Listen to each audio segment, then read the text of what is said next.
Welcome, Gemini, to your March mid-month astrology overview. Each calendar month is not linked to just one zodiac sign, but two. And from the heart of each month, the first location of the sun starts to reach its high point. The energy increases, but then ironically, we get a big shift. The sun moves, and the last 10 days can be a very different type of energy. I don't feel this gets enough attention. In my new ongoing series, I'm going to help each mid-month to guide your way through the change. I'm astrologer Patrick Arundell. A very warm welcome, Gemini. From the perspective of your ascendant, the sun or the moon, by the end of the video, you'll have a clearer understanding of what you can expect in terms of relationships, energy, finance and work. If you've yet to subscribe to my channel, please do so now to help it to continue to thrive. So on the screen is the event chart on the 15th of March. And straight away, we need to look at the sun.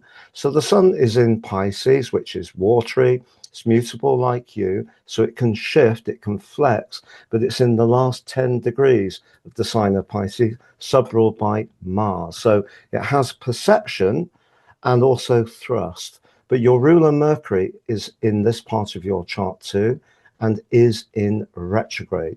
And that may have been causing some glitches around your professional situation, because the 10th house is very much about our ambitions. Now, on this year's particular transition through Pisces, Mars, the planet of drive and passion, is high in the chart, giving you added assertion.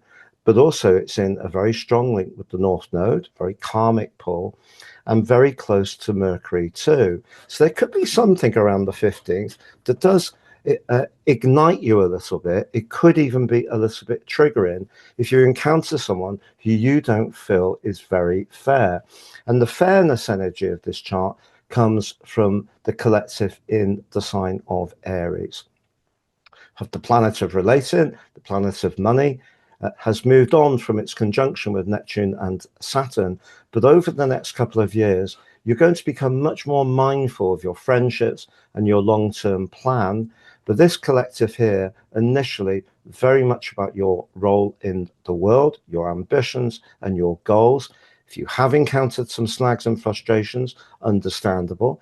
And we also have the moon in a conjunction with Pluto in the 9th house. Now, Pluto is very intense energy in a conjunction with the moon. If you feel that someone isn't being fair, 9th house can be very much about our principles. So that could come up too. Now, if we look at the position of Uranus, for all but those 4 months of last year, has been in your 12th house for 7 years. And that has been a restless influence, not easy. But the sun is, over the next few days, going to come into an excellent alliance with Uranus.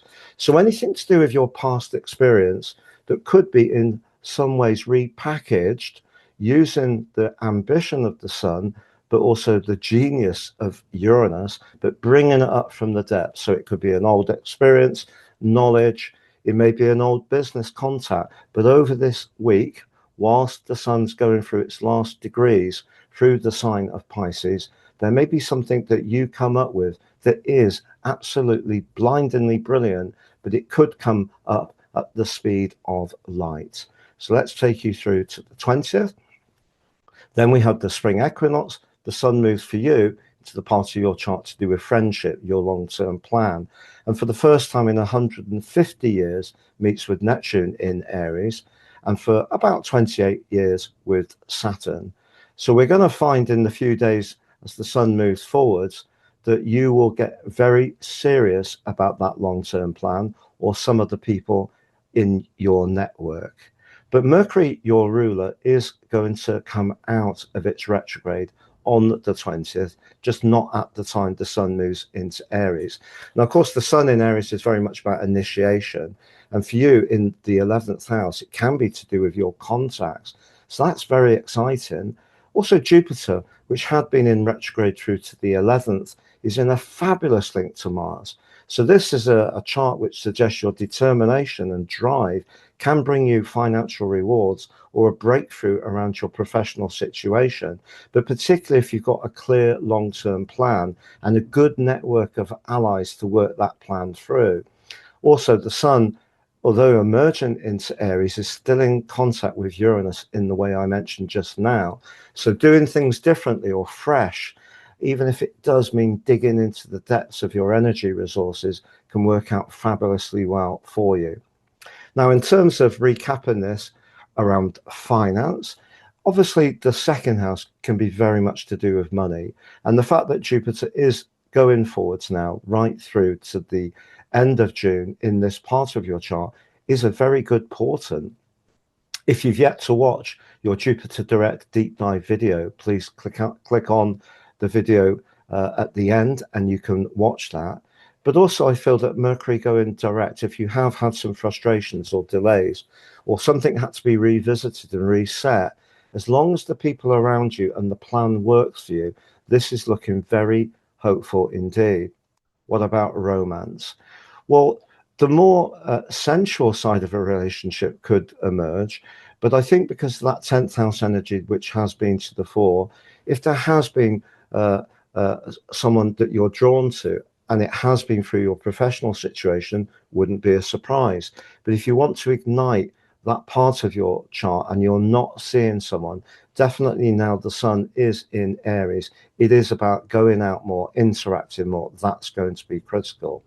But professionally, I think some kind of big breakthrough is possible through week 3, but it will be important that it is for the right reasons with the right people, and it's the right long-term plan for you. Venus is in a conjunction with the moon. If you remember on the mid-month chart, the moon was in conjunction with the intensity of Pluto.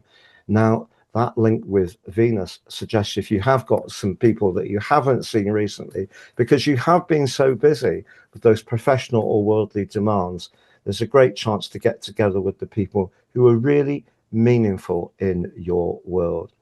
Just to say, if you've yet to watch that Jupiter Direct video, there's the link for that. If you've yet to watch Venus in Aries, there's the link for that too.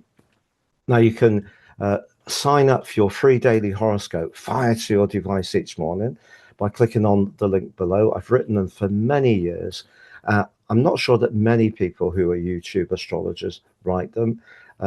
And it gives you a chance to have a reflexive pit stop each morning. And of course, you can look for your ascendant and your moon and anyone else you know. And equally, if you would like to have a one-to-one with me, please see my testimonials below. If you'd like to order your personal horoscopes, my offer is still running.